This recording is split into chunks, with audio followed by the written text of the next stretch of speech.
இந்த அப்ளிகேஷனை பொறுத்த வரைக்கும் மற்ற அப்ளிகேஷன் மாதிரி கிடையாது, மற்ற செயலிகள் மாதிரி கிடையாது. இப்ப இருக்கக்கூடிய செயலிகள் யாருக்கு அதை பிடித்திருக்கிறதோ அதை இன்ஸ்டால் பண்ணி வச்சுக்கலாம். விருப்பம் இல்லைன்னு சொன்னா அதை நாம இன்ஸ்டால் பண்ண தேவையில்லை. ஏற்கனவே இன்ஸ்டால் பண்ணி இருந்தாலும் கூட அதை நீக்கக்கூடிய விஷயங்கள்லாம் நம்ம நார்மலாக பயன்படுத்தக்கூடிய அப்ளிகேஷன்ல. ஆனால் சஞ்சார் சாத்தி அப்ளிகேஷனை பொறுத்த வரைக்கும் ஒரு குடிமகன் விரும்பினாலாம் வைத்துக்க முடியாது, கண்டிப்பாக வச்சிருக்கணும். பல எதிர்க்கட்சி தலைவர்களுடைய பேசிய அந்த உரையாடல்கள் திருடப்பட்டதை நாம அந்த பெகாசஸ்ல பார்த்தோம். அது மாதிரி பல மனித உரிமை ஆர்வலர்கள், பல அமைச்சர்கள், அரசியல்வாதிகள் என்று சொல்லி பல முக்கியமான தலைவர்களுடைய செல்போன் உரையாடல்கள், யார்கிட்ட என்னென்ன விஷயங்கள் பேசியிருக்கிறாங்க, என்னென்ன நேரங்கள் எங்கெங்க இருந்திருக்கிறாங்கன்னு சொல்லி அவருடைய ஒட்டுமொத்த தரவுகளையும் பெகாசஸை பயன்படுத்தி அவருடைய தரவுகளை திருடப்பட்ட விஷயங்கள் நாடு முழுவதும் அது மிகப்பெரிய ஒரு பூகம்பமா வெடிச்சது. செய்தியும் சிந்தனை நிகழ்ச்சியில் நாம் பார்க்க இருக்கக்கூடிய தகவல் என்னவென்றால், சமீபத்தில் ஒன்றிய அரசின் மூலமாக கொண்டு வரப்பட்டிருக்கக்கூடிய சஞ்சார் சாத்தி என்று சொல்லப்படக்கூடிய ஒரு செயலி, இந்த மொபைல் அப்ளிகேஷன் புதுசாக தயாரிக்கப்படக்கூடிய எல்லா ஸ்மார்ட் போன்களிலும் அதை தயாரிக்கக்கூடிய அந்த தயாரிப்பு நிறுவனங்கள் இந்த சஞ்சார் சாத்தி என்று சொல்லப்படக்கூடிய இந்த மொபைல் அப்ளிகேஷனை கண்டிப்பாக இன்ஸ்டால் பண்ணியிருக்கணும். புதுசாக தயாரிக்கக்கூடிய மொபைல் நிறுவனங்கள் அந்த மொபைல் மட்டும் இல்லாமல் ஏற்கனவே தயாரித்து விற்பனைக்காக வேண்டி வச்சிருப்பாங்கல்ல அந்த ஸ்மார்ட் போன்கள்லையும் இந்த சஞ்சார் சாத்தி அப்ளிகேஷனை கண்டிப்பாக இன்ஸ்டால் பண்ணணும். அந்த மொபைல் சாஃப்ட்வேர் இன்ஸ்டால் பண்றது, சாஃப்ட்வேர் அப்டேட் மூலமாக இந்த அப்ளிகேஷனை ஏற்கனவே விற்பனையில் இருக்கக்கூடிய மொபைல் போன்கள்லையும் கண்டிப்பாக இதை நீங்கள் வைத்த பிறகுதான் நீங்கள் அதை விற்பனை செய்ய வேண்டும் என்கின்ற ஒரு சட்டத்தை ஆளக்கூடிய ஒன்றிய அரசாங்கம் கொண்டு வந்திருக்கின்றது. அந்த ஒன்றிய அரசாங்கத்தின் கீழ் இருக்கக்கூடிய அந்த தகவல் தொழில்நுட்பத்துறை ஒரு சட்டமாக கொண்டு வரக்கூடிய 90 நாட்களுக்குள்ளாக புதுசாக தயாரிக்கப்படக்கூடிய அந்த மொபைல் போன் நிறுவனங்கள் கண்டிப்பாக அந்த மொபைல் போன்ல இதை இன்ஸ்டால் பண்ணியிருக்கணும். அது மாதிரி ஏற்கனவே உங்களுடைய கம்பெனி தயாரிப்புகள் சேல்ஸுக்கு இருந்துச்சுன்னு சொன்னா சேல்ஸுக்கு இருக்கக்கூடிய அந்த போன்கள்லையும் இதை நீங்க இன்ஸ்டால் பண்ணணும் என்று ஒரு ஆர்டராக சொல்லியிருக்கின்றாங்க. இந்த அப்ளிகேஷனை நாங்கள் ஏன் மேண்டட்டரியா நாங்கள் கொண்டு வரோம், ஏன் கண்டிப்பாக இந்த செயலி எல்லா போன்களையும் வைப்பதற்கு நாங்கள் ஏன் சொல்கிறோம் அப்படின்னு சொன்னால், இது ஒரு பாதுகாப்பு சம்பந்தமான விஷயம். ஏற்கனவே நாட்டில் நிறைய சைபர் குற்றங்கள் நடக்கிறத நாம் பார்க்குறோம். அது மாதிரி ஃபோனில் இருக்கக்கூடிய அந்த IMEI என்று சொல்லப்படக்கூடிய அது சார்ந்த குற்றங்கள் தொடர்ச்சியாக நடக்கிறத பார்க்குறோம். மொபைல் ஃபோன்கள் நிறைய அதிகமாக திருடு போகக்கூடிய சம்பவங்கள் நடக்குது. இது மாதிரியான இது சார்ந்த சைபர் குற்றங்கள், ஏராளமான குற்றங்கள் பல்கி பெருகக்கூடிய இந்த சூழ்நிலையில் இதையெல்லாம் தடுப்பதற்காக வேண்டி ஏற்கனவே நிறைய திட்டங்களை நாங்கள் நடைமுறைப்படுத்தி கொண்டு வருகின்றோம். அதை நாங்கள் இலகுவாக்குவதற்காக வேண்டி இந்த சஞ்சார் சாத்தி அப்ளிகேஷனை எல்லா போன்களையும் கண்டிப்பாக இன்ஸ்டால் பண்ணணும்.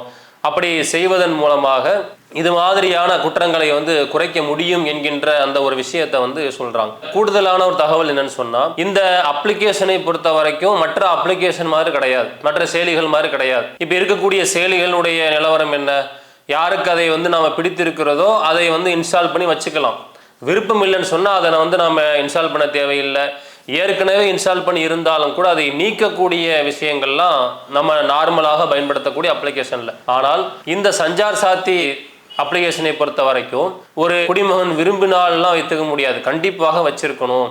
ஒருவர் அதை விரும்பவில்லை என்று சொன்னால் அதை நீக்க முடியும்னு சொன்னால் அதை நீக்கலாம் முடியாது. போன்ல இருந்து அந்த அப்ளிகேஷனை டெலிட் செய்ய முடியுமா என்ற ஒரு நிலை வருகின்ற போது அதை நம்ம டெலிட் பண்ண முடியாது, நீக்க முடியாது.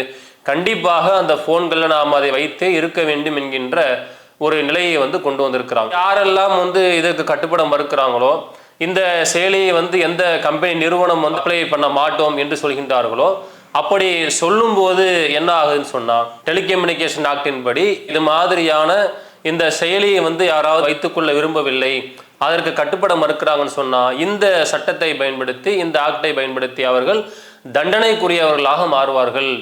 இந்த ஒரு காரியம் தண்டனைக்குரிய ஒரு காரியம் என்கின்ற ஒரு கொடுங்கோலான ஒரு விஷயத்தையும் இந்த ஒன்றிய அரசாங்கம் இப்போது கொண்டு வந்திருக்கின்றது. ஏற்கனவே ஏராளமான மொபைல் போன் அப்ளிகேஷன் இருக்கிறத நாம பார்க்கிறோம். இந்தியாவை பொறுத்த வரைக்கும் உலக அரங்கில் அதிகமான செல்போன் பயன்பாட்டாளர்களை கொண்டிருக்கக்கூடிய ஒரு நாடு, அதிகமாக மொபைல் போன் விற்பனை ஆகக்கூடிய ஒரு தளமாகத்தான் இன்றைக்கு இந்திய அரசாங்கம் ஒரு மேல்நிலையில் இருக்கிறத பார்க்குறோம். இப்படிப்பட்ட ஒரு சூழ்நிலையில் நம்ம நாட்டில் பல பில்லியன் மக்கள் இன்றைக்கு இந்த ஸ்மார்ட் போன் பயன்படுத்தக்கூடியவர்களாக இருக்கிறாங்க. இந்த ஒரு நிலை என்பது இதுதான் நம்ம இந்திய நாட்டில் இது ஒரு முதல் முறையாக இப்படிப்பட்ட ஒரு சட்டம் கொண்டு வரப்படுது. இது மாதிரி ஒரு அரசாங்கத்தின் மூலமாக ஒரு செயலியை உருவாக்கி இதை நீங்கள் கண்டிப்பாக நீங்கள் வைத்திருக்க வேண்டும் என்கின்ற ஒரு சட்டம் இதுக்கு முன்னாடி நம்ம நாட்டில் இருந்தது கிடையாது. நாட்டு வளர்ச்சியினுடைய தகவல் தொழில்நுட்ப வளர்ச்சியை நம்ம எடுத்து பார்த்தோம் அப்படின்னு சொன்னால் கடந்த காலத்திற்கும் இப்போது இருக்கக்கூடிய நிலைக்கும் அபரிமிதமான வளர்ச்சி. ஆனால் இது மாதிரியான ஒரு சட்டம் கடந்த காலங்களில் யாருமே எந்த ஒரு அரசாங்கமே கொண்டு வரல. இப்படி அரசாங்கத்தின் மூலமாக உருவாக்கப்பட்டிருக்கூடிய ஒரு செயலி கண்டிப்பாக பயன்படுத்த வேண்டும் என்ற சட்டத்தை பார்த்தோன்னு சொன்னா வடகொரியா, ரஷ்யா, சீனா போன்ற நாடுகளில் நடைமுறையில் இருக்குது. இந்தியாவை பொறுத்த வரைக்கும் இதுவே முதல் முறையாக இந்த சட்டத்தை கொண்டு வராங்க.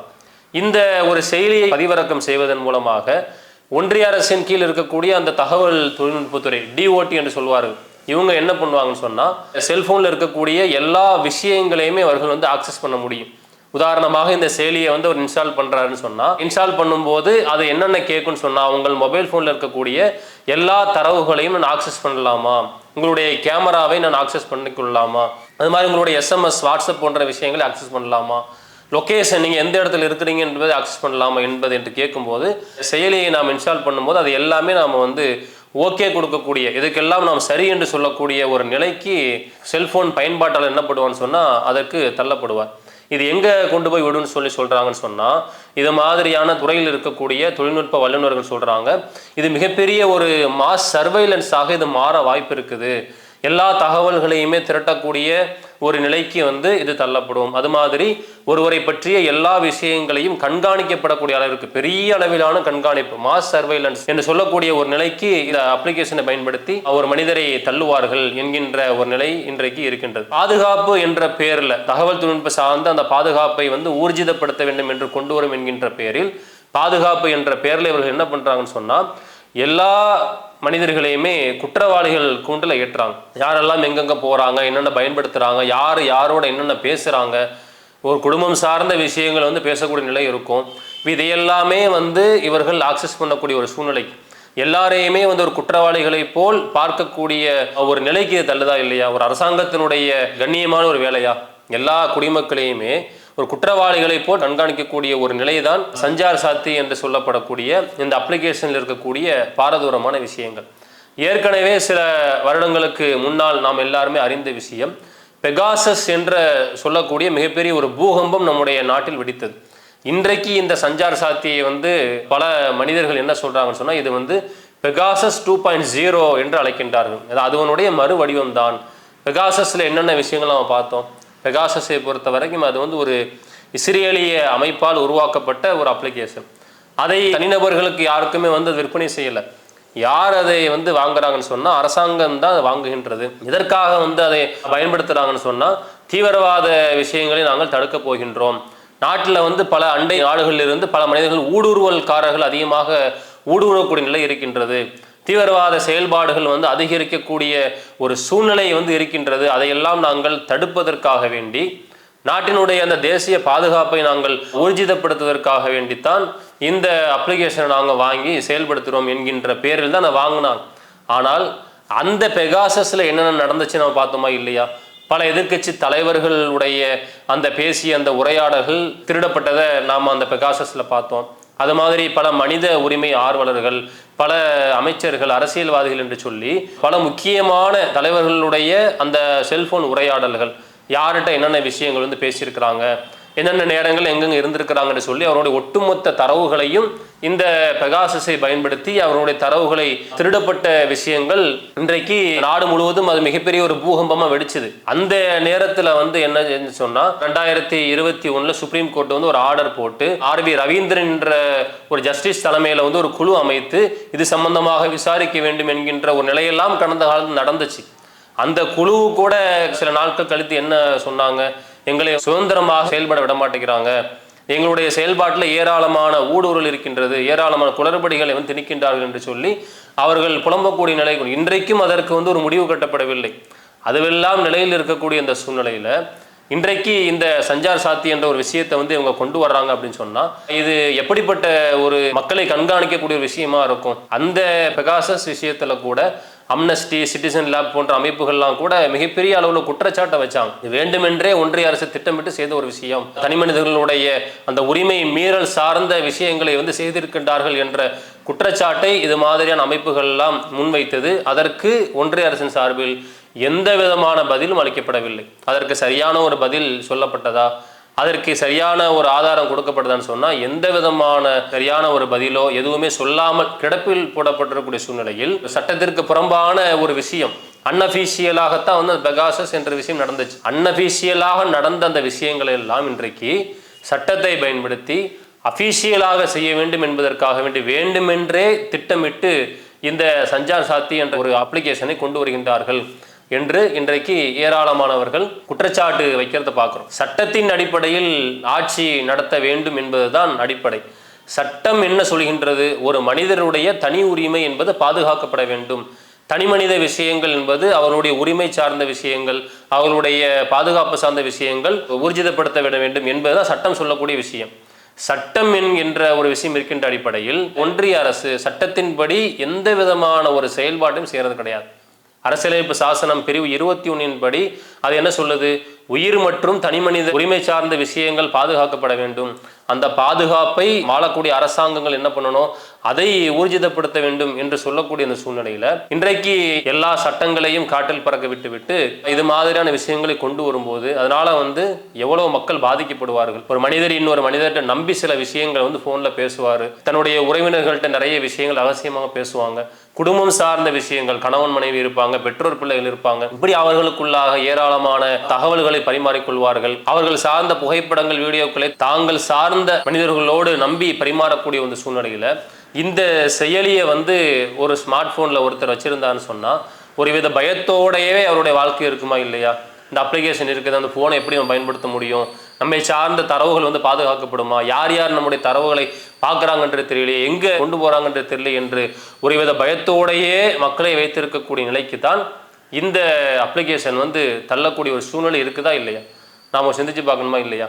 ஏற்கனவே நாட்டில் ஏராளமான ஹேக்கர்ஸ் விஷயங்கள் மக்களை அச்சுறுத்தக்கூடிய ஒரு சூழ்நிலையில் இந்த ஒரு செயலி அப்ளிகேஷனை ஒரே ஒரு ஹேக் பண்ணிட்டாங்கன்னு சொன்னால் பல பில்லியன் செல்போன் பயனாளர்களுடைய ஒட்டுமொத்த தரவுகளையும் அவர்கள் எடுத்துவிட முடியும்.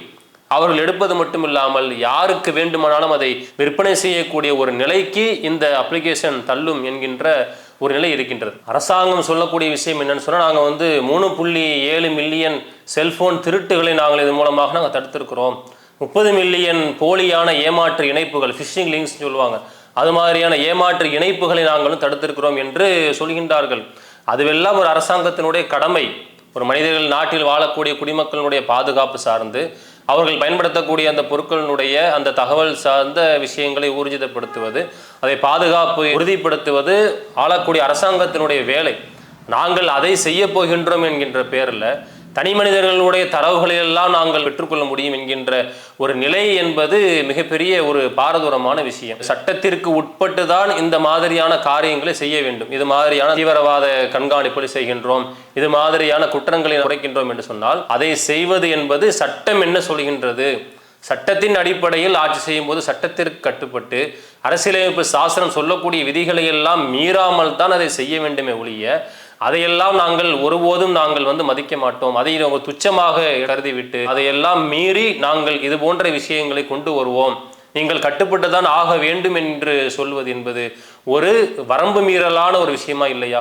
ஒரு சர்வாதிகாரமான ஒரு விஷயமாக தான் இன்றைக்கு மக்கள் பார்க்கின்றார்கள். சர்வாதிகாரத்தை பொறுத்த வரைக்கும் நாம் வரலாறுகளில் பார்த்த விஷயம் சொன்னால் அது ஒரு வீழக்கூடியது தான். ரொம்ப காலமெல்லாம் விதிகள் இருக்காது. மோடி தலைமையிலான ஒன்றிய அரசாங்கம் மக்கள் மீது திணிக்கக்கூடிய எந்த ஒரு சட்டத்தை எடுத்துக்கொண்டாலும் எல்லாமே அவர்களுடைய அதிகார வரம்பு மீறலாகத்தான் இருப்பதை நாம் பார்க்கின்றோம்.